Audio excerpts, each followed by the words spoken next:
स्वागत है बच्चों, एक बार फिर हमारे YouTube चैनल मैथ्स गुरुकुल पर।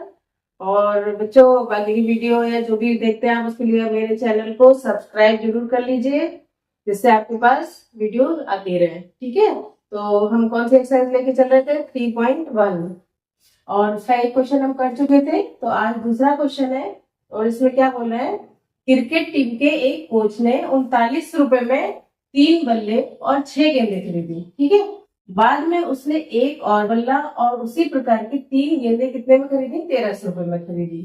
तो इस स्थिति को बीजगणितीय और ग्राफीय रूप में व्यक्त करना है आपको कि वो क्या कहना चाह रहा है, उसको आपको एक समीकरण बना के देनी है 2 चर में। ठीक है, तो हम जैसे हमने एच वाले क्वेश्चन किया था पिछली बार, इस बार क्या है?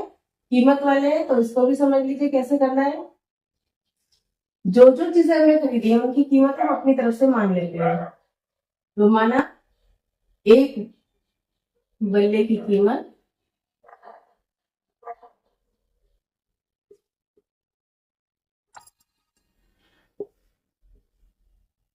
₹X है और दूसरी चीज क्या खरीदी थी? गेंद। एक गेंद की कीमत भी मान लेते हैं, वो मान लेते हैं ₹22।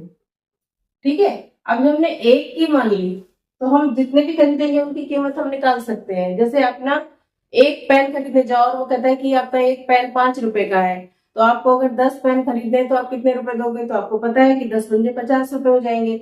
या एक पेन ₹3 का है तो आप 10 खरीदोगे तो मल्टीप्लाई करते जाओगे, पता चल जाएगा। तो इसी तरीके से जब हम एक बल्ले की कीमत पता है तो हम 3 बल्ले कितने में खरीदेंगे, इनको हम समीकरण बना देते हैं। तो 3 बल्ले कितने हो जाएंगे? 3x के। ठीक है, क्या खरीदा था? 3 बल्ले, तो 3 × X रुपए। अब तथा लगाए, यानी कि आप प्लस कर देंगे, जो जो चीजें खरीदते आते हैं वो आपको कीमत बढ़ती जाएगी। तो और क्या चीज खरीदी? 6 गेंदे। तो एक गेंद आपकी कितने की है? ₹22 की। तो 6 गेंद कितनी की हो गई? 6 कर दिया। अब ये हमारी तरफ से रुपए हुए, लेकिन हम उसने कितने रुपए दिए? 3900 रुपए। इसको हम लिख देंगे इसके बराबर। ठीक है, 3 गेंदे 3 बल्ले और 6 गेंदे 39 रुपए में खरीदी। ये पहले कथन का आपका बीजगणितीय रूप हो गया। ठीक है, समझ में आ गया? इसको थोड़ा और सॉल्व कर सकते हो क्योंकि ये कट रहा है, 3 से सब कट रहे हैं। तो इसको आप ले सकते हो x, एक x को x ले सकते हैं, प्लस 2y बराबर 1300। ठीक है, ये लिख सकते हो और ये भी इसका, ये बीजगणितीय रूप हो गया आपका किस कथन का? पहली वाले का। अब दोबारा उसने क्या खरीदा है? 3 गेंदे, एक बल्ला और 3 गेंदे। एक बल्ला कितने का था? X का। 3 गेंदे, एक Y का है तो 3 गेंदे कितने की हो गई? ठीक है, प्लस कर दिया। एक बल्ला 3 गेंदे कितने रुपए दिए इस बार? 1300 रुपए।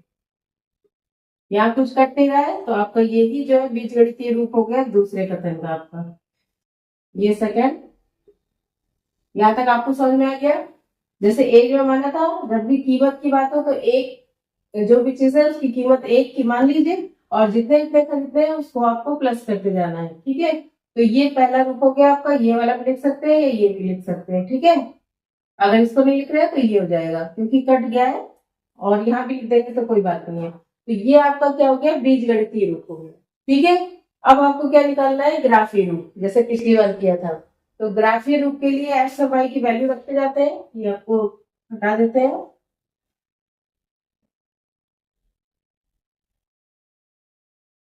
पहले एक इक्वेशन ले लेते हैं, इसका ग्राफीय रूप बना लेते हैं। तो पहली थी हमारी x प्लस 2y बराबर 1300।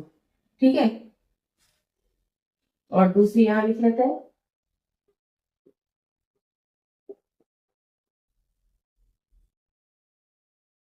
पहले हम पहली इक्वेशन का ग्राफीय रूप बनाएंगे, उसी तरीके से आपको सेकेंड वाला बनाना है। फिर यहाँ पर y बराबर निकाल लो। 2y बराबर क्या आ गया?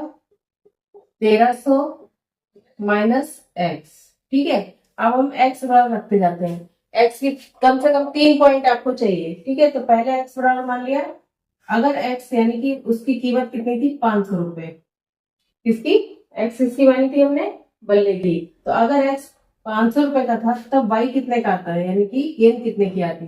तो 2y बराबर 1300 और माइनस 500 कितने हो जाएंगे ये, 13 में से 500 घटा दीजिए और फिर y बराबर निकाल लेते हैं। और ये 2 क्यों नीचे आ गया, क्योंकि यहाँ पे किसमें था, मल्टीप्लाई में। ठीक है, कितना आ गया 800 और बटा 2, y की वैल्यू क्या आ गई 400।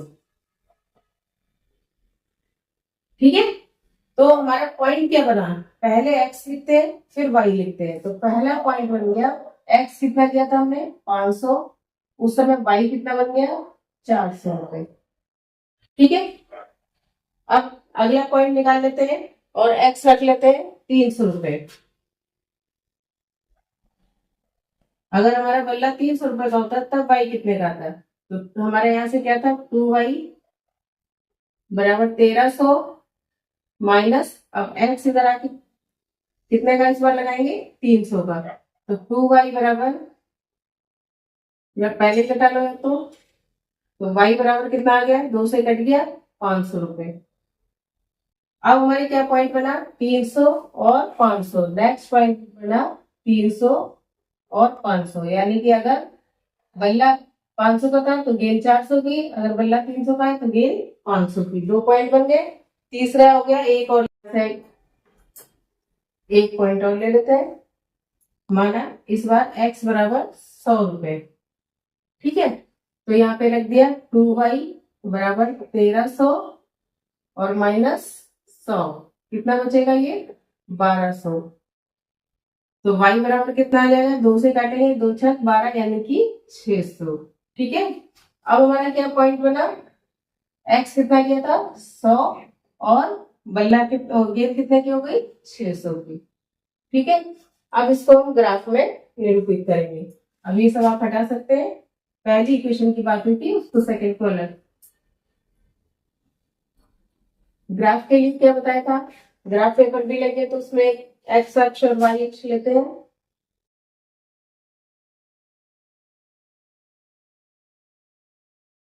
ये आपका एक्स अक्ष हो गया और ये वाई हो गया।